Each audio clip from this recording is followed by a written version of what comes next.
Hi there, it's Sam from Pootles.co.uk. Thank you very much for joining me today. Today's project is this one. It's a card.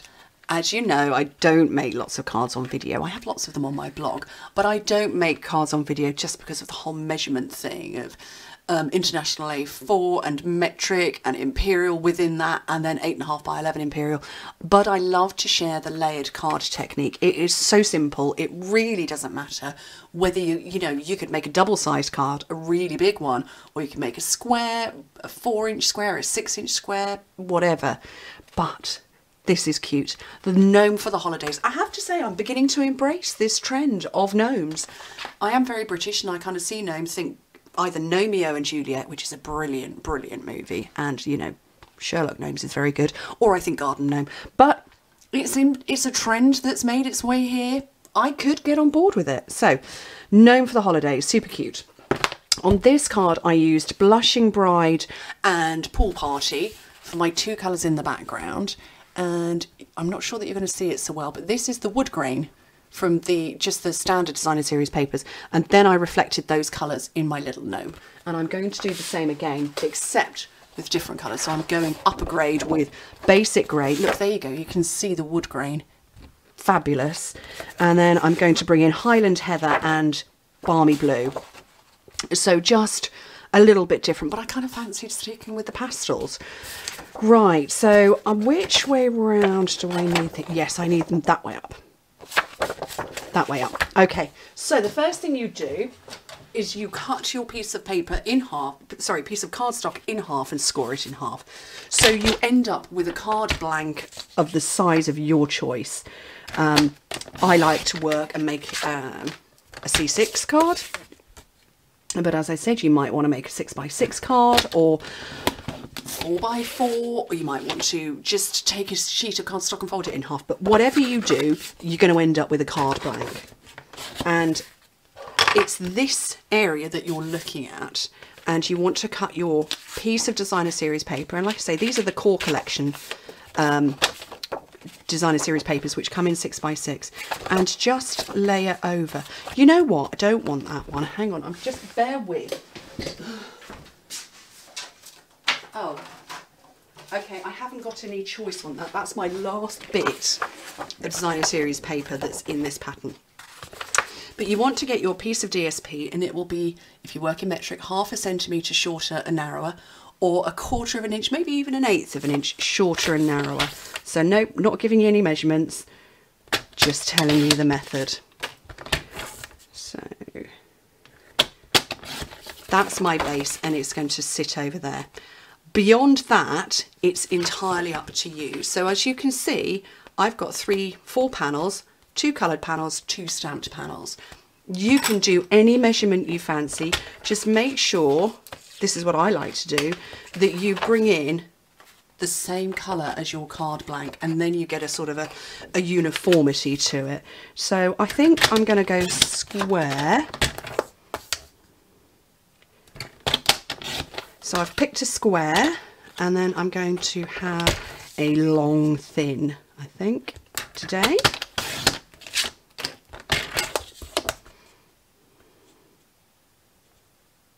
Yeah, a long thin one. No, that's not very long, that's, yeah, fancy that one. So, okay, so those are my 2 panels that are going to sit on my card with the coloured paper over the top. So whatever measurement you have this one, your piece of coloured designer series paper that's going to sit on top will be exactly the same as this was, 1/2 centimetre shorter and narrower, or 1/4 of an inch, or 1/8 of an inch, whatever you've decided. But you want to have that same border reflected on these pieces too. So let me cut that one down.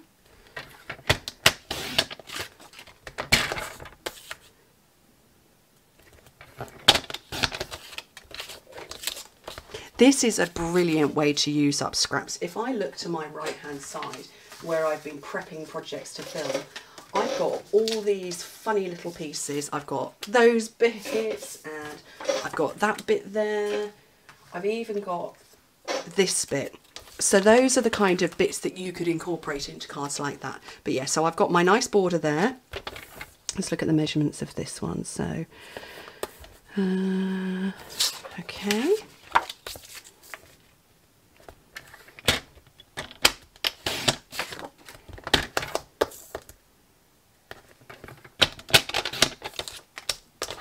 And that one the same. So you can see that border is reflected the same over here, and on the card base. Now, I want to get my little gnomes out. They're just so cute. I love them. I'm going to take this guy, I think, and holly jolly everything. I want that phrase too. So you're looking at your grid paper or on your trimmer to work out the sizing of him first. So I'm looking at him at 4.5 centimetres. This is just for my brain, 4.5 by 7. So I'm going to get my piece of Whisper White and cut that to fit.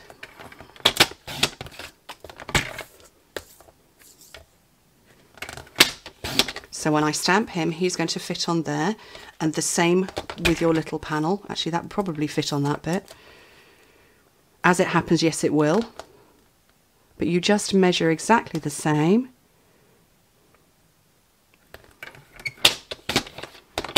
And then, with your bits of basic grey again, you come back and do the other way around. So where I cut my grey first and made this 0.5 centimetre smaller, I've now cut my white first, so I need to make my grey 0.5 centimetre longer. So that's going to be 5. Oh, actually, I want to trim that down a teeny tiny bit.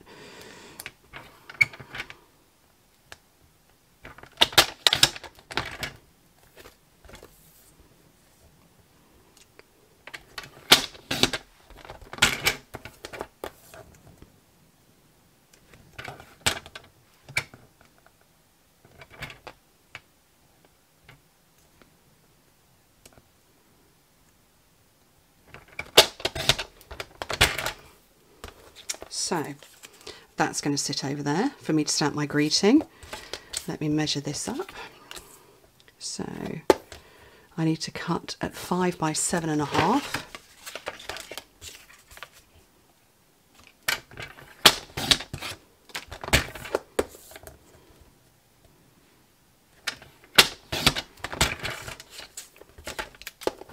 And that is going to fit over there. So again, that same border reflected round and round and round again. And actually, of my sheet of A4 card that I started with, I've still got bits left over. Right, let's get some stamping done and then some blends going on. So I'm going to get my little gnome on there. Let me get him so he's standing upright. And then my words.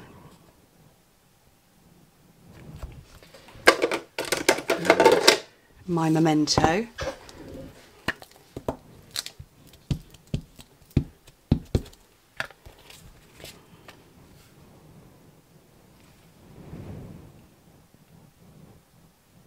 I've just totally head-butted my microphone.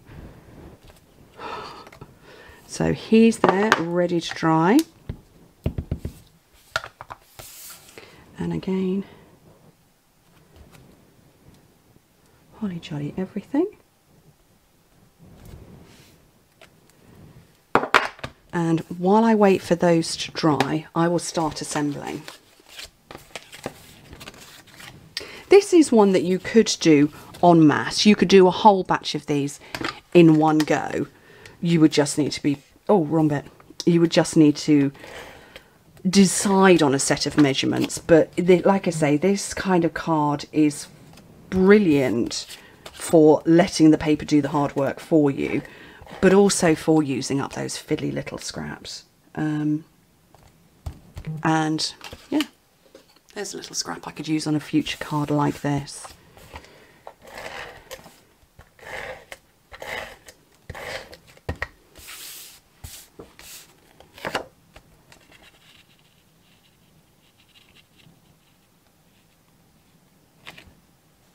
It's turned into a bit of an optical illusion laying this one on because of the wibbly lines of that sort of wood grain effect. Now, I'm not going to place these just yet because I want to get my gnome coloured up. So I'm just going to assemble that one. pop him off to one side, and I'm going to have to hope this is dry. Let me just... Yeah, that's dry, it's not coming off. Right, let's zoom in so we can do some blends. Now, I've pulled out the colours that match, so I've got my Highland Heather and my Balmy Blue. And I did get this one out because I was going to do a bell like the original one. I'm not, I've got holly and what have you going on, but that's okay. So, it's going to be a very quick blends, but I'm wanting to match the same colour. So, his little outfit, why not Highland Heather? And then just a little dark for shading.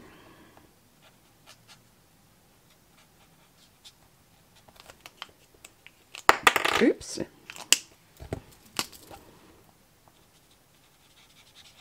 Just a little on there. Oh, I just realised I didn't get my grey out. And then I'm going to make my hat stripy. I'm not actually going to blend in that sense. So I'm going to go with the same Balmy Blue, but every other one. So it will be the light, the dark, the light, the dark. And of course his little sock, slipper, I don't know what they are.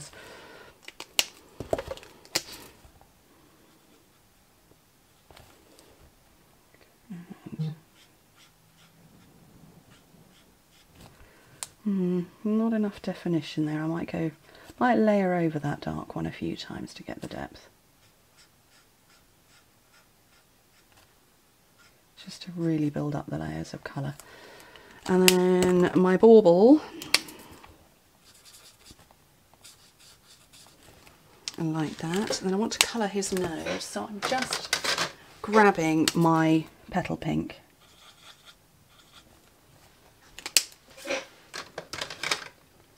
And then my smoky slate, just for his beard and moustache.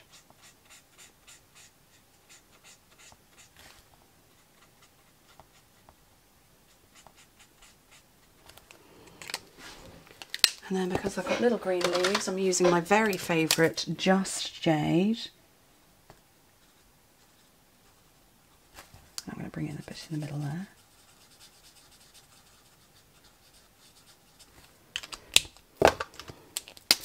Little yellow bow.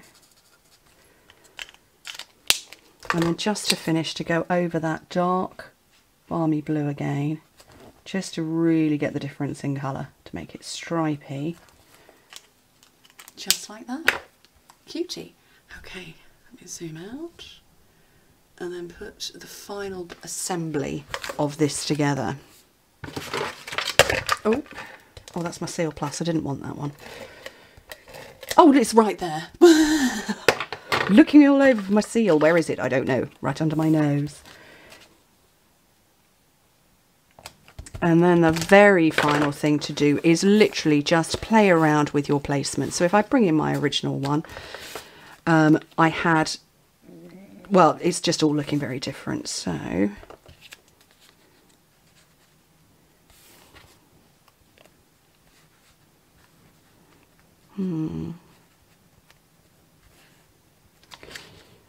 so that could work.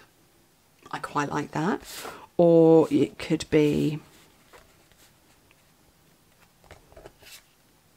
like that. However you want. That's what's great about this, is that you can go any way you fancy. So I'm going to lay that one there. I'm going to stick,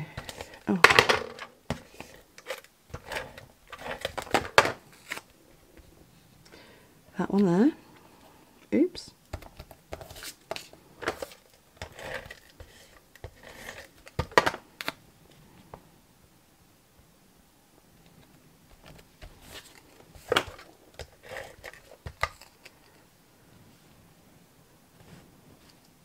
There.